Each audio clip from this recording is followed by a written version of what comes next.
Hi, folks, and welcome to Mobility Matters. I am your host, Javier Betancourt, Executive Director of the Citizens Independent Transportation Trust, or CITT. We're the agency of Miami-Dade County charged with overseeing your half-penny sales tax for transportation. We're coming to you live out of Community Newspaper Studios, and we'd like to thank them, as always, for their partnership in helping us produce this program.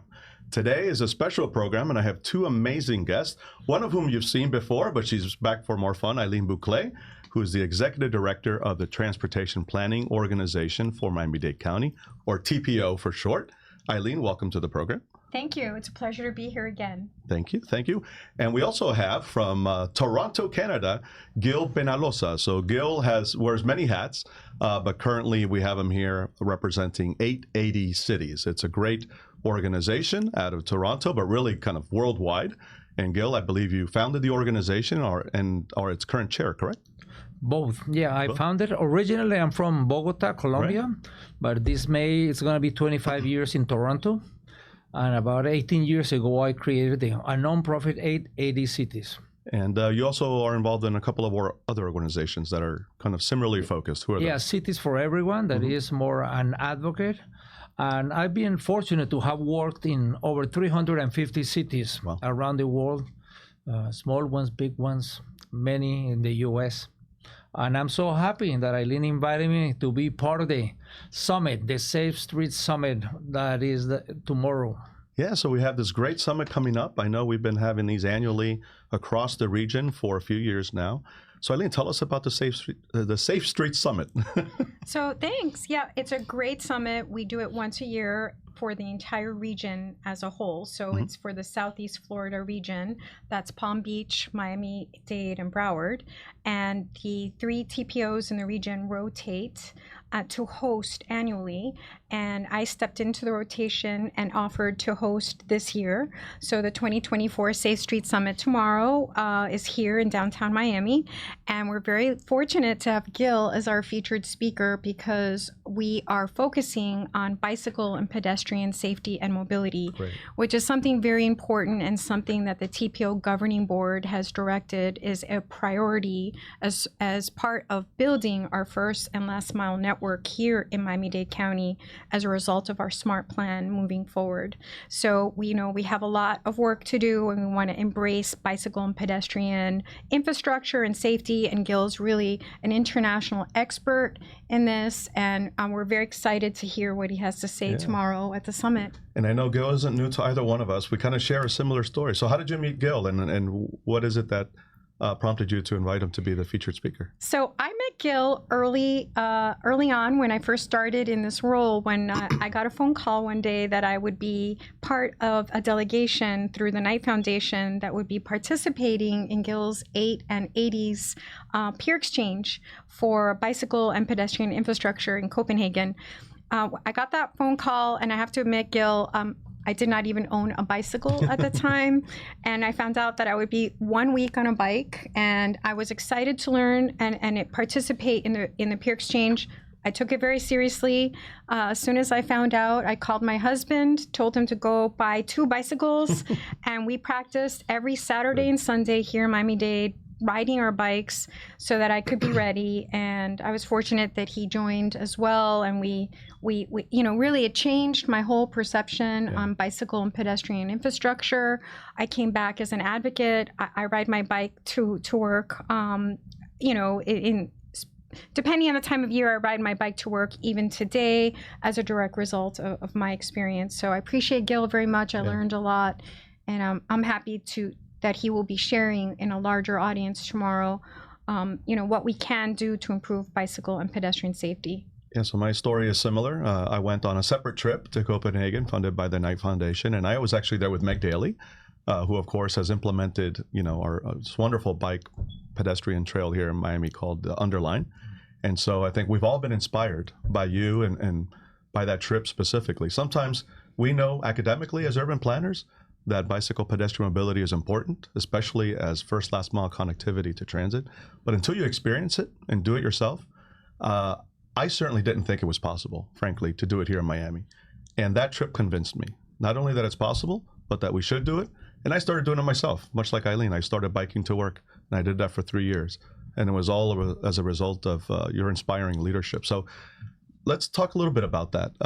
No, I think it's so wonderful because one of the things that I tell people when we go on study trips to Copenhagen is I say, look, hopefully at the end of the week, you will say, oh, this is not rocket science.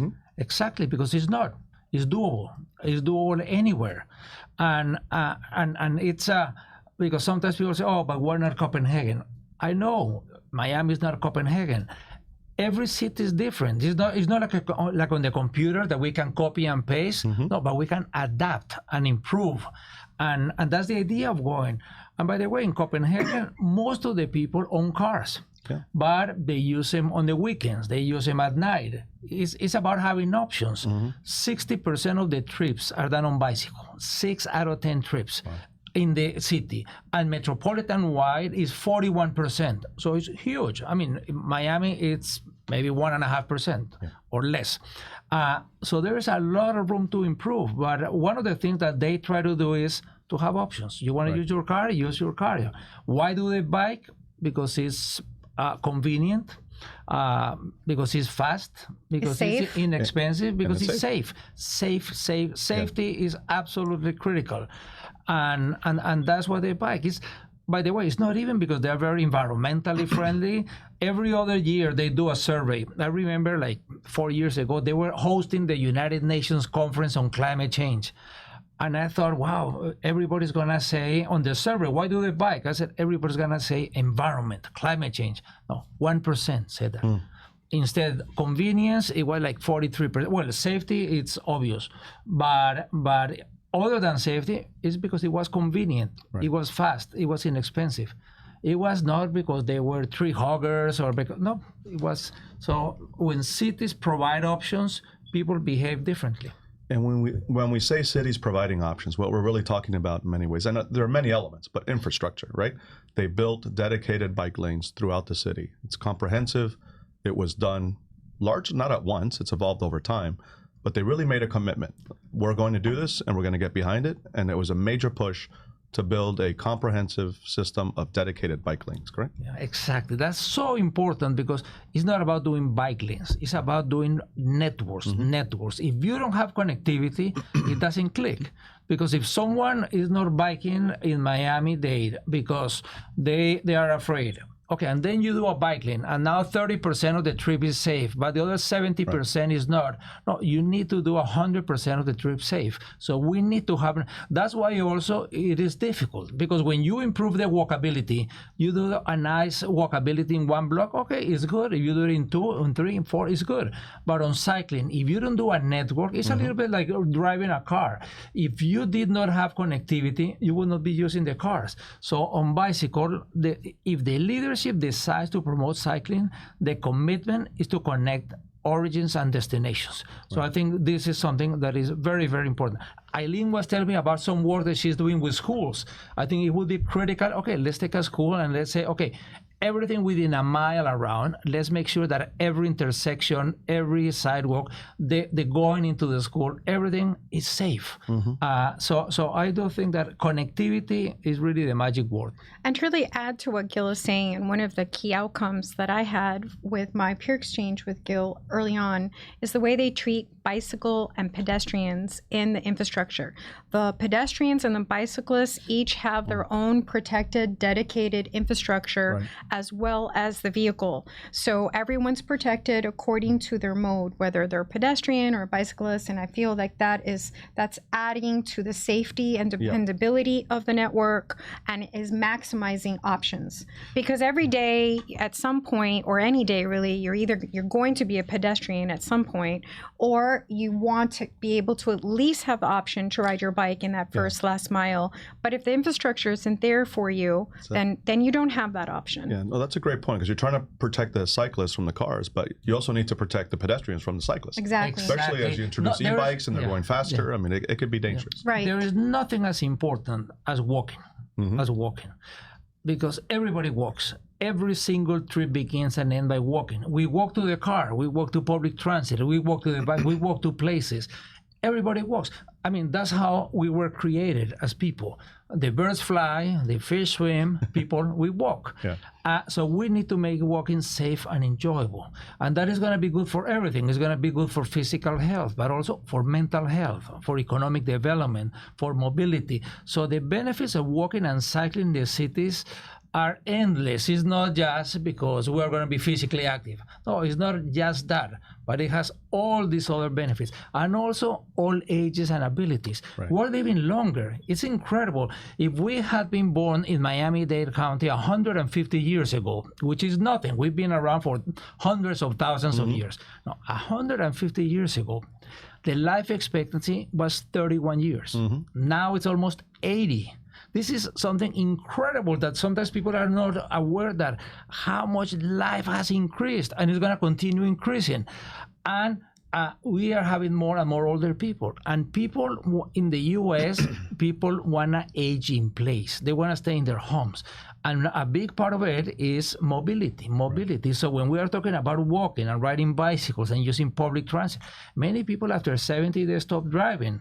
And they cannot depend on someone to drive into one place to another. They want to have the independence. They want to be able to go on their own, to go to the shop, to visit friends, to go to the park. So this is for all ages and abilities. This is not infrastructure for the 20 to 50 in spandex. It's not about creating a Disney World for the healthy and wealthy. And hence the name of the organization, right? 880. So exactly. Well, 880 cities is a simple but powerful concept.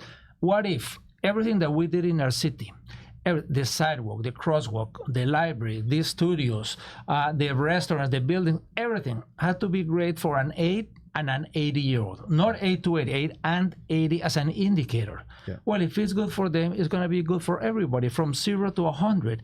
We need to stop building cities as if everybody was 30-year-old and athletic, and let's create cities for everyone.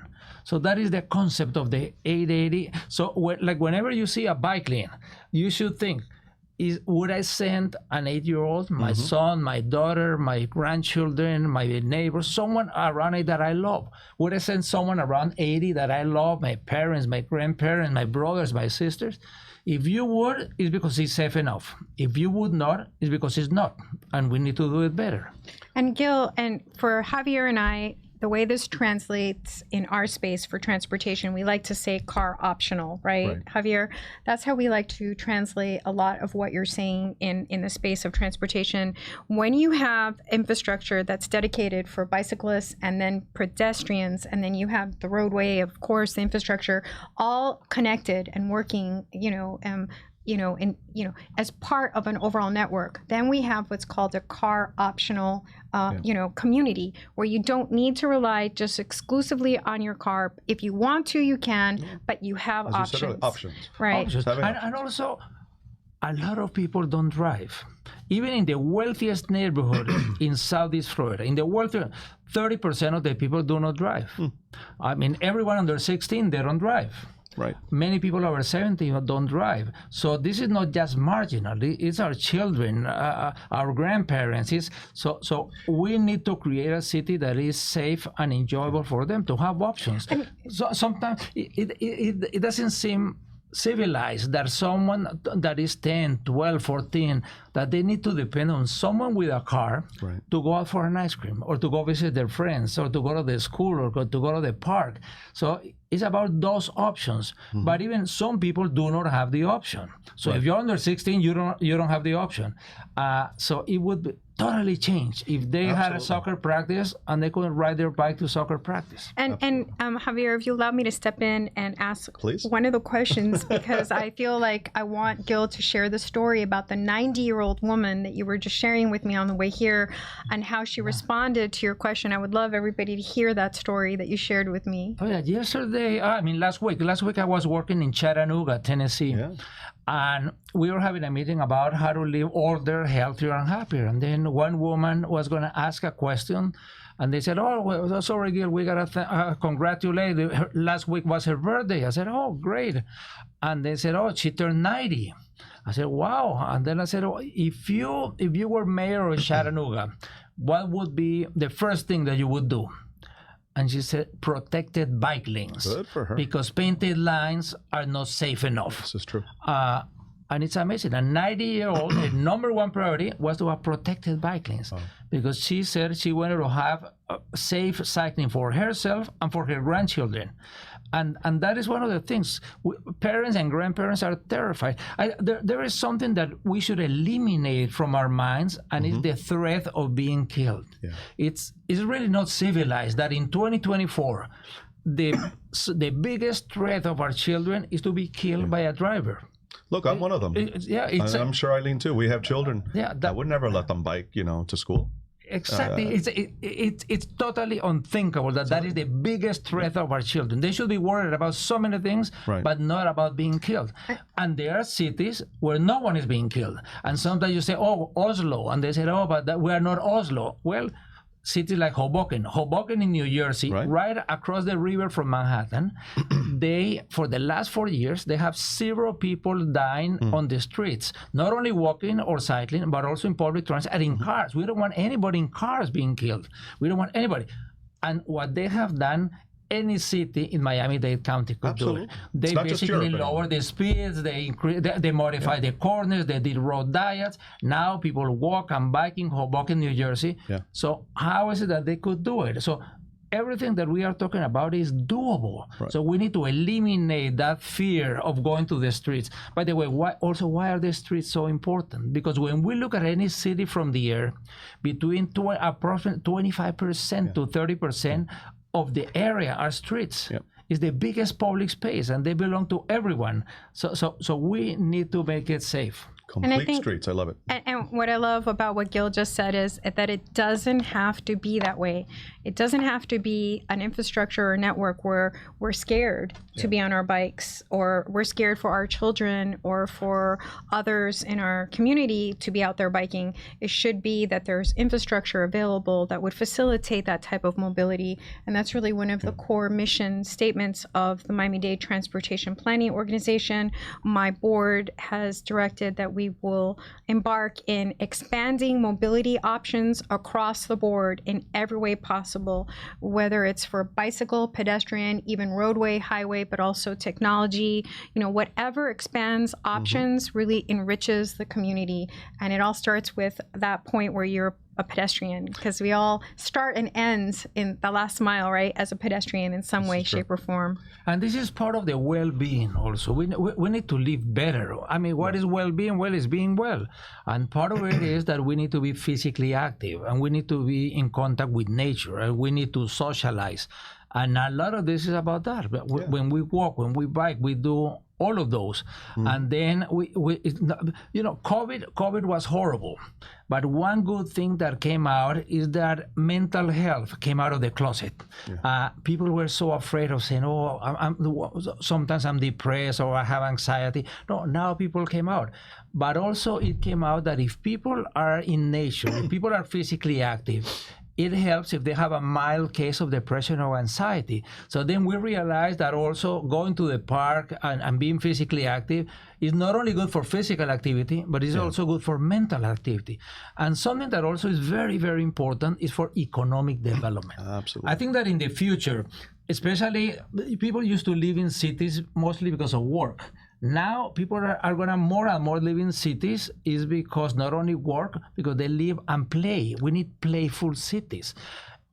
Miami-Dade should be the most fun city in the world, the most playful. Well, we are. We are after midnight, but we need to work on the daytime. No, you know that it's not yet. It's good, but it's far from great.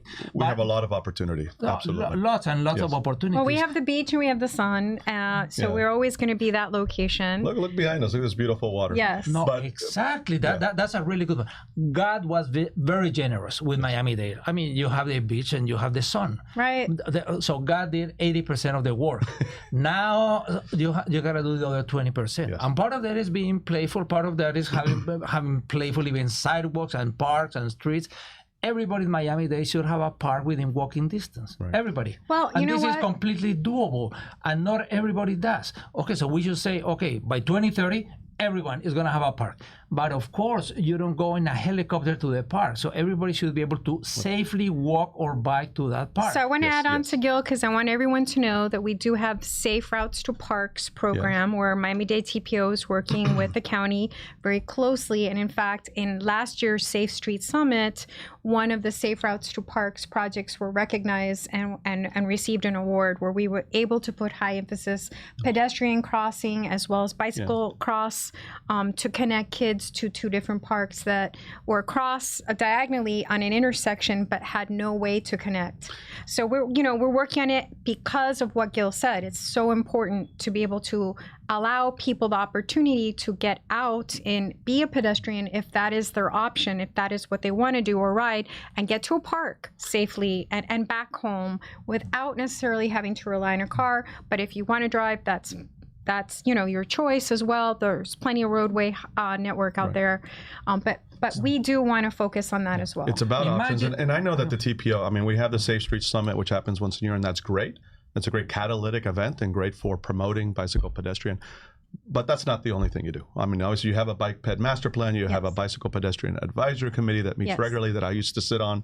So tell us more about those programs and how people can find more information. So part of the overall planning process is also looking at our bicycle pedestrian, or really a master plan, if you will, on how we're connecting the county, not just in dedicated protected bicycle lanes, but also from a trails, multi-trail use network. And Gil's going to have an opportunity to see our underline when we leave today, so he can get a bit of a view of what our goals are and how we're trying to connect through various trails in the county. So Miami-Dade TPO, through the leadership of my governing board, really has dedicated funding in our overall plan to not just plan, but implement and build these trails. So we have what's called the SMART Trails, which is dedicated to connecting to existing and future, transit stations in the SMART plan, now transitioned to the SMART program. We're in the program and implementation phase of SMART Plan 1.0.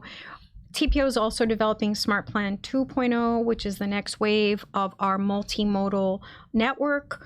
I feel we've done a great job building our highway roadways for decades, and now where the board has committed to introducing a balance where we're going to have multimodal options in addition to roadways. So we're going back and looking at the northeast quadrant of the county, the eastern, more populated centers, and the southern area and western edges of our county, and we're doing overlays to see what kind of multimodal and trails, first last mile network needs to start bubbling through the plan. So we have a long-term vision comprehensively of what we need to fund and plan. Good. Good, because we could talk about this all we want, but at the end of the day, you have to identify the funding for it. You need to have the political will to get it done. And so thank you to the TPO for leading the way on those things. And I have to put a plug in for our transportation partners, the Florida Department of Transportation, the Department of Transportation and Public Works, Miami-Dade County, all 34 municipalities, which are great champions of our SMART demonstration program and our SMART Trails and our SMART Step. And they're the ones that come up with these innovative projects on how to connect people. And we want to encourage that, which is why we're so excited that Gil will be talking to us tomorrow about great examples around the world of how people implemented, with the same, we all have the same problem, the same core desire to want to facilitate solutions. And we want to learn how others have done it and what can we take away from that and do here. One of the things that is most important is, and I think is going to be the biggest challenge of any city, anywhere, is how to retain and how to attract the best people. Talent. Because the reality is that more and more, even today, anyone that is good at anything, being a camera person, being a chef, being a nurse, a teacher, a professor, an engineer, anything, they can live anywhere in the world. Why would they live in Miami-Dade County? That is the key question. That is when I was saying that Miami-Dade could be the most playful city. That's what people want, playful cities. They want parks, they want trees, they want safe streets. Safe streets is about being attractive, being able to attract and retain the best people. Yeah. That is the most critical element. Because, the U.S. is it's by far one of the best countries in the world. So if you open the door, you're going to get people. But are you going to get the cream of the crop, or are you going to get the leftovers? Even within the people that come to the U.S., are you getting the best coffee makers, the best pizza makers, the best teachers, the best nurse, the best of... And that is a competition, how to get these people. By the way, who are the most people that are moving from one city to another? The people that are good, because if I'm a good car mechanic, I said, oh, Miami-Dade is not that good, I'm gonna go to Orlando. Because I'm confident I can get a job anywhere. If I'm not that good at car mechanic, I say I might have stayed. So that is one of the challenges. I mean, Miami-Dade is so good in so many things. It's the world's capital of people taking cruises. Why? Because you did a fantastic infrastructure and program and whatever to do it. The same way, when you look at the top cities by quality of life, and you look at the top cities in walkability, in bikeability, there's 99% is the same. It's completely interwoven. People, some of the best people do want walkable and bikeable cities. They also want to have the option of the car if they want to go to places, especially in a state like Florida that has so many amazing places. Okay, yeah, on Saturdays and Sunday, I'm going to get on my car and go somewhere.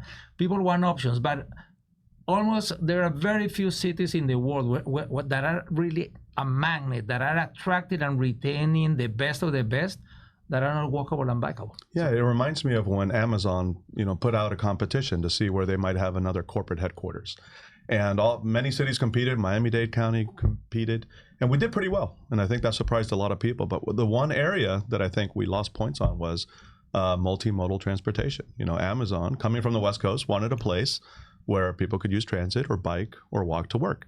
And I think we recognize that we have a lot of improvement in that area to do, to attract talent, to attract businesses like Amazon, to become that tech hub that we all are working towards. Now, one thing I want to touch on, because I don't think we've really touched on it yet, and I think it's important, is affordability. So one of the other benefits of building a place where the car is optional is that automobile is the second most expensive element of a family's budget, right? Housing is one, and our housing is out of control here. But the second, typically, is the automobile. So if we could eliminate that cost, all of a sudden people have more funds that they can contribute towards housing. You want to talk about how bicycle pedestrian mobility contributes to affordability? Yeah, it's very, very important. Cars are very, very, very expensive. Yeah. So I'm not saying you should not be able to have a car, but you should have the option. A car, if you have a car here in Florida, the cost of the car is about 20% of your income. 20% of your income. That's huge. If you could, instead of having a car, you could take public transit, walking and cycling, it would be only 4%. Mm-hmm. So there is nothing that could have a bigger impact on a personal economy than being able to downsize from 2 cars to 1 or from 1 to 0. It would be like winning the lottery, except that it's not 1 in 10 million, it's 1 in 1, it's you.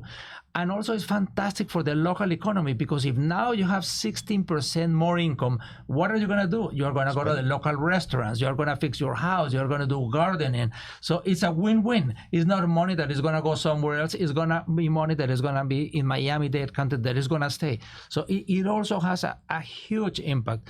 And there is a lot of people that are struggling economically. But when you depend on that, I just had a wonderful coffee at El Cacique restaurant that it's so Latin. I love Miami also because it's so Latin. In one cafe, it has 5 signs: cafeteria, and then it says fax and ATM, notary. It's a one-stop shop. It's a one-stop shop. No, it's not just a restaurant.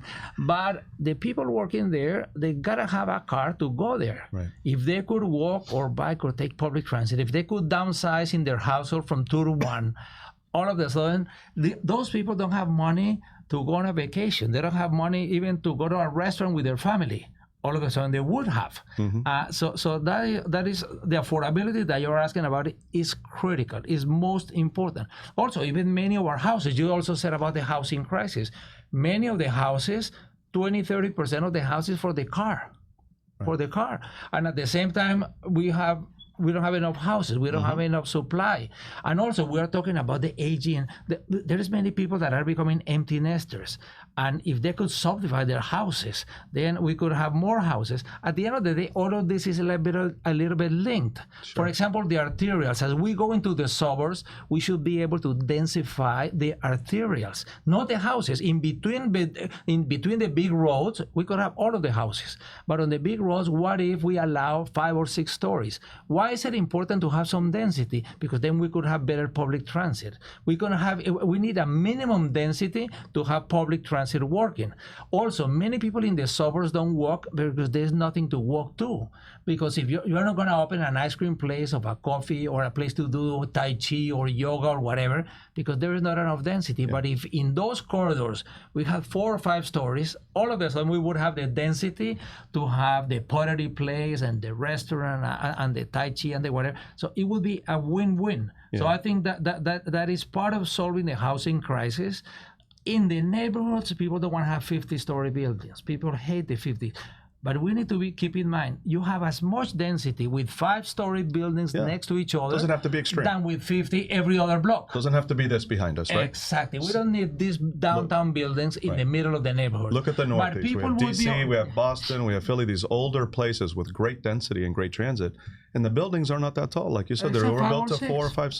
Exactly. And we will get the same. So people in the suburbs, when you're saying we're going to densify this corridor to put public transit, and they imagine it's going to be 20, 30 stories, they hate it. But when you say, look, no, it's going to be no more than 5.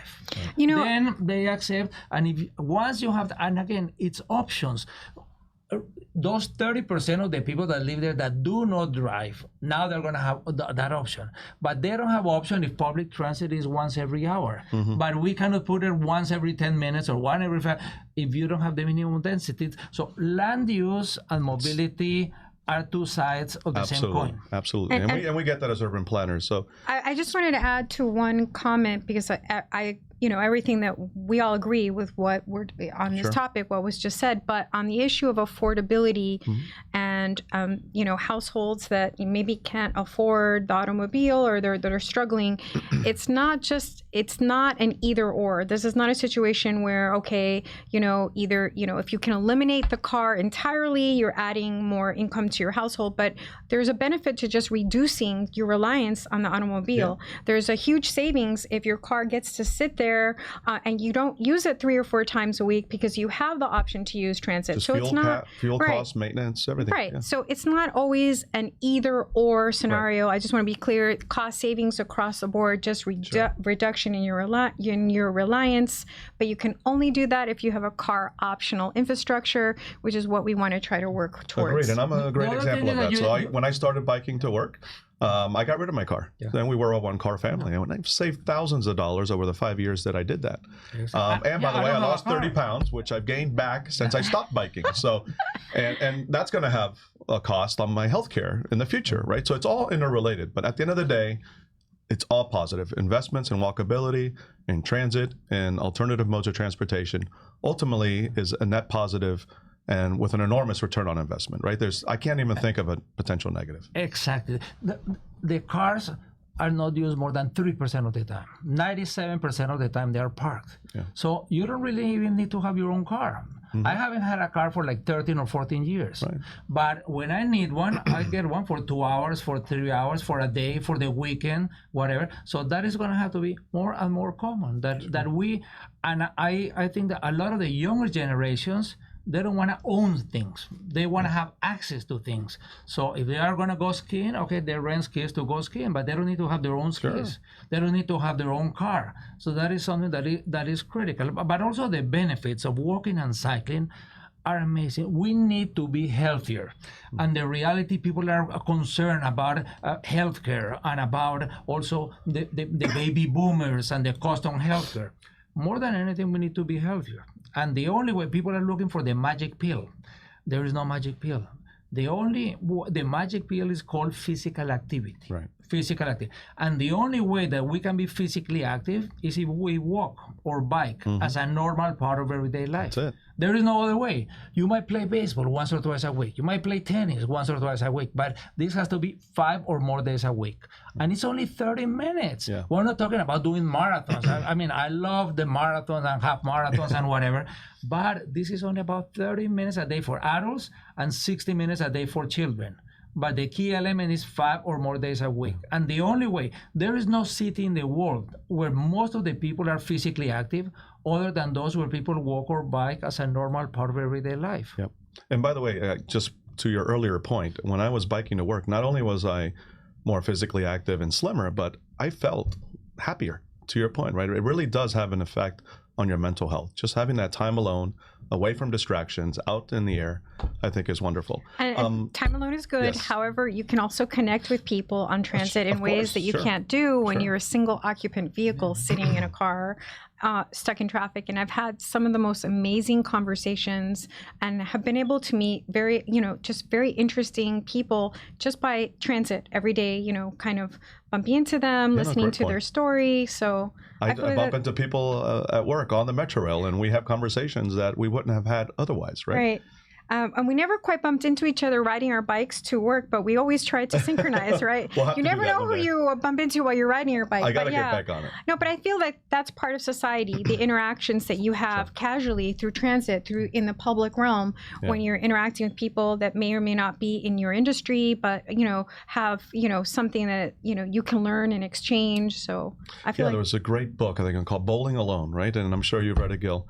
And I'm sure you read it too, Aileen. It was kind of one of the essentials in planning school. And it's about how as a society, we don't congregate as much as we used to. We don't come together as a community. And that's actually probably responsible for why we're having all these issues today. There's so much, beyond debate at this point. We're kind of tearing each other apart at the seams. And I think a large part of it is because we don't congregate. We don't have that sense of community anymore. And by the way, when we're in transit and we're out in public interacting, we ourselves are not tearing each other apart. I would just like to point that out. Yes. We're actually interacting in meaningful ways that we would not otherwise do when we're isolated in our cars. Yeah, the Surgeon General of the U.S. says that today's number one health issue is isolation, is loneliness. And a big part of this is about that. It's about having that isolation. People stay inside. They don't go out, or they get in their car and they are by themselves. They don't talk to anybody. When you're walking or cycling or in transit, and it's not about just having one amazing friend for life. It's a lot of the micro contacts. They saying good morning to the driver. They go into the coffee place and saying hello. You can have this a double espresso or whatever. The more micro contacts that people have, the better health. And the key elements of having healthy lifestyles also is about that is sociability, socializing, physical activity, close to nature. So these are the things. Those are 3 things that I promote about well-being on 5 actions. The other 2 actions is sleeping. We need also people to sleep more. We need people to sleep 8 hours a day in order to have that. But it's are things that are completely doable. So when we are talking, that's why I love when Aileen invited me to, and the theme of this year, Safe Streets, because Safe Streets is about everything. It's also cars, it's also transit. But this year, the theme is walking and cycling. Yeah. I said, it's so nice because it's about everybody, people of all ages and all abilities. And we need to eliminate that myth that if you walk or bike or use public transit, it's because you are poor. It's because you haven't made it. No, quite the opposite. I remember LeBron James, when he was playing for Miami, he would bike to the arena. And I said, that should be an option. No one should be taking public transit because they are poor. It's a lifestyle choice. Exactly. The civilized city is not the one where the poor have cars. It's the one where the rich use public transit. I even remember in Copenhagen, I think the royal family would bike their kids to work, which is amazing to me. Exactly. Right? I think that's one of the things that you see there is that wealthy people and poor people and rich. That's one thing. I created when I lived in Bogota, I took a program that in North America we call open streets. There is called Ciclovia. On Sundays it was only a few miles and a few thousand people, and I turned it into the world's largest pop-up park. Every Sunday and holiday, we have over 75 miles that are open for people to walk and bike and run and skate and chat and socialize. Yeah. We get over 1.3 million people every single Sunday. Wow. Many of them have cars, but then from Monday through Saturday, they're on their car. Once the open street is closed, once again, they go back on their car. But it doesn't matter who. Whether you have car or not, so it's about that combination, and it's so nice. Everybody having fun, people of all ages, and like when I was talking about the 12 and 13, sometimes the biggest conflict between parents and teenagers is about driving. Oh, you picked me up too early, you picked me up too late, you didn't drive. Oh, why did you bring your friends? But what if the 12 or the 14-year-old could go anywhere, walking or cycling or using public transit? Even to their activities. I don't think we should have soccer moms, soccer dads. I love that parents go to their children's activities, but because they want to enjoy, they want to support, not because they are the driver of the family. So it's about freedom at the end of the day, isn't it? Right, freedom of choice, expanding mobility options. That's the mission. And can I tell you, this theme of bicycle, pedestrian safety, and mobility has really resonated. I mean, we're sold out for the summit. Everyone coming is really committed and interested in learning what they can do to improve this situation for us, because as you know, our statistics here in Southeast Florida and in Florida in general, we have higher than the average national statistics in terms of crashes and fatalities for bicycles and pedestrians. So it's a trend we are going to reverse, and there's a lot of people coming tomorrow to listen to Gil that want to reverse this trend. I'll be one of them, and I could see why you invited him, by the way. Not just the passion, but the knowledge, and you've done it, right? You did it in Colombia. You're doing it all over the world. So thank you. This is doable. There is absolutely no excuse for Florida and for Southeast Florida to be the worst in the U.S. in walking and cycling safety. You are the best in so many areas. It's one of the leading areas of the country, and not only the country, of the world, in multiple areas. But they could also be good on this. Part of it is convincing yourself. For example, the U.S. women soccer team, they used to never win. All of a sudden, they got a coach that transformed the mental issue, and they thought we can win. And all of a sudden, they became world champions. And why is it that? So somehow we need also to believe that Southeast Miami can be safe. Destiny, so we need infrastructure, we need the policies, but also we need a change of mindset.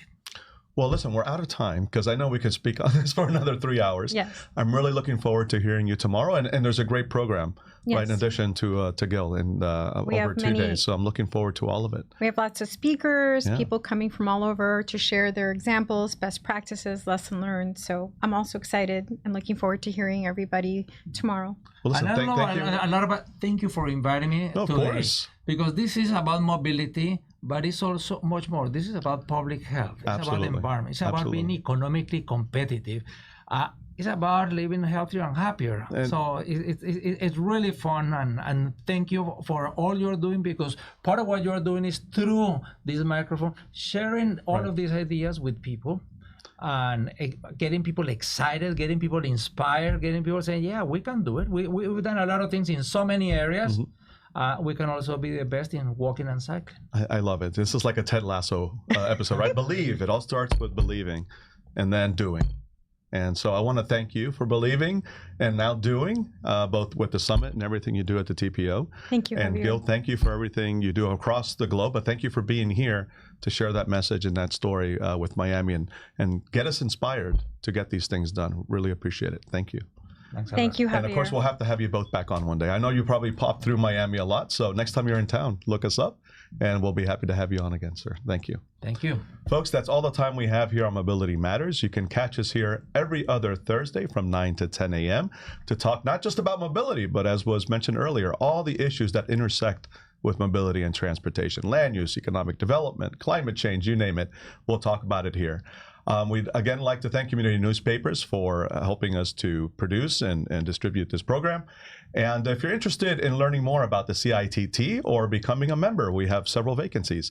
Please visit our website, miamidade.gov/CITT.